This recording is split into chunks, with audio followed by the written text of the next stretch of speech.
Anong gusto nyong kulay if magpakulay ako? I'm not sure pa naman. Burgundy? Okay, ash brown. Blue. Ang dami nagsabi blue. Guys, edit nyo nga yung buhok ko ngayon. Edit nyo. Pakulayan nyo ng blue.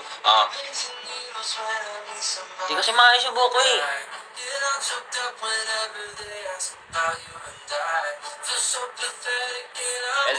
Edit nyo to ng blue ha.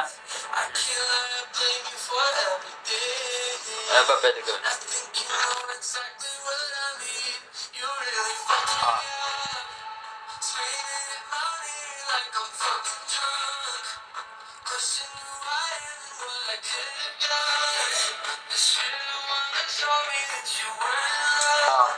Edit nyo ng blue yun ha, and then red try nyo.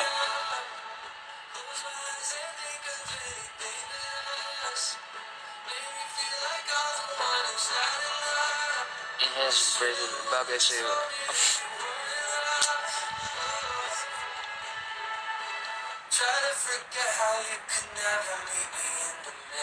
Ash brown bagay sa akin.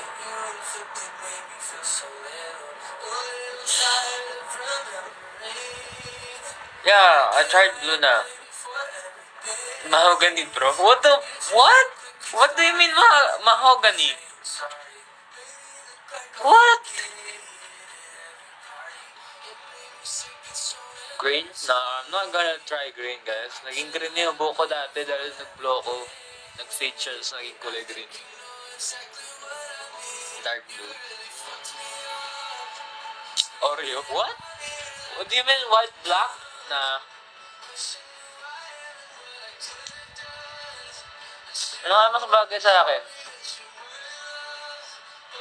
Bagay ba sa akin blue? Or ash gray? Or tayo yung bagay? Ay, joke lang. Ay, nako talaga.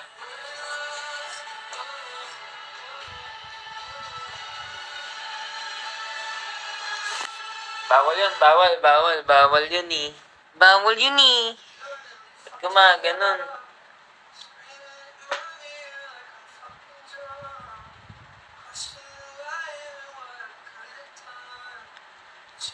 Guys, why are you guys telling me like mahogany? I don't even know mahogany. What is mahogany?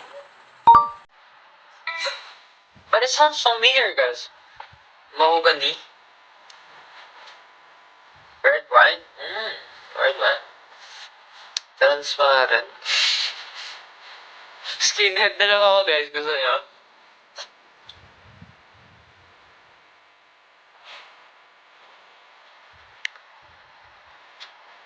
Pero parang gusto ko pa nga parang ipa-third ba tong black na to?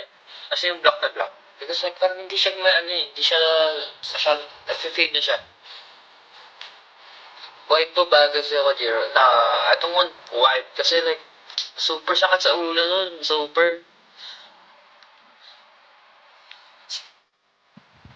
Jiro, bye na. Bye po. Kasi mi Jiro, may school pa ako. Okay po, good night. Good night sa mga matutulog dyan. Pink.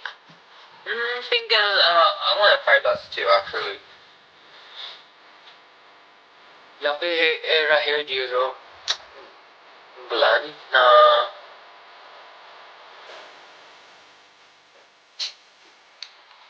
Ay lang. Mata mo si Kim dito sa Bacolod. Ba't malag? Bacolod ka ba? Sino mo na hair mo? Ako. Stylish namin dati. Here in the Philippines, that year night, play boom tarat-tarat na lang if you're tired na. Nah, I'm not tired, guys. I'm not tired. Wait, what? Jared, someone's trying to flirt with me. Tapos sabi ko, boyfriend ko. Wait. Is that right? I don't think that's right, guys. I mean, like, if someone's trying to flirt with you, like, you don't have to tell them that you have boyfriend. You can just reject them or not pansin them. I mean, don't pansin them is gonna, bad. Masama yun. Just tell them the truth. If you don't have boyfriend, and you don't want yet, tell them. Always be honest, guys. Mahirap kapag hindi ka naging honest. Mas maganda maging honest ka, promise. Ooh, what's that? For the heart. That's my first time saying that. How's your idol life quiz?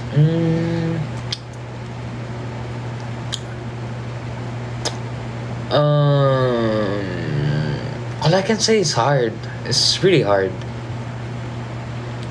Especially when you guys are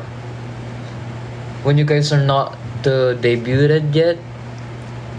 It's very hard because like you have so many pressures. Because you have to become better and better and better in like in a few months kasi like you guys will debut na.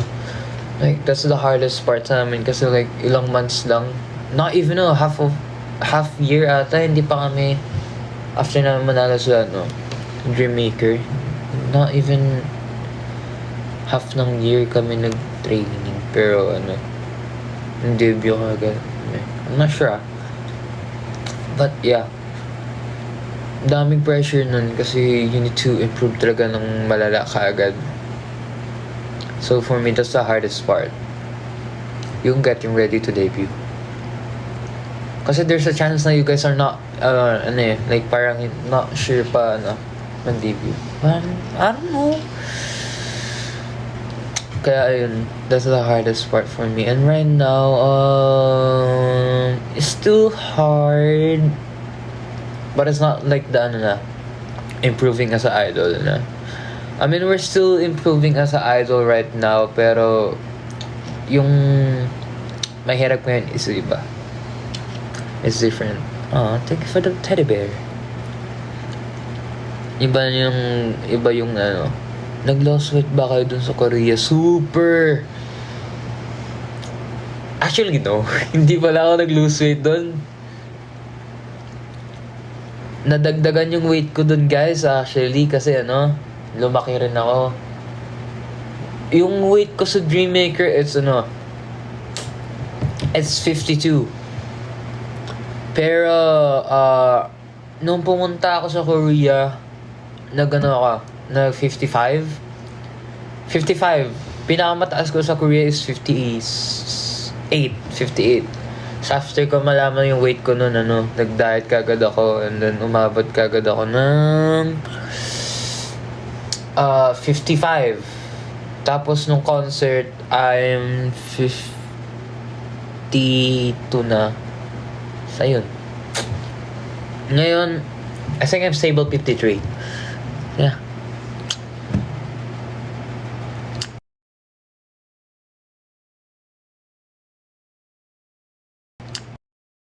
So yan, guys. So yun. Guys, it's already wait, what? Yun.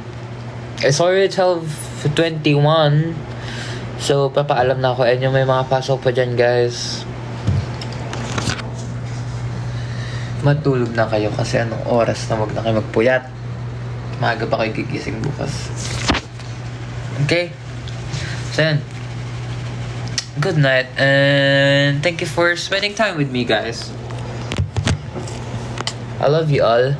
So, ayun, ingat kayo palagi and baka bukas try ko ulit mag-live.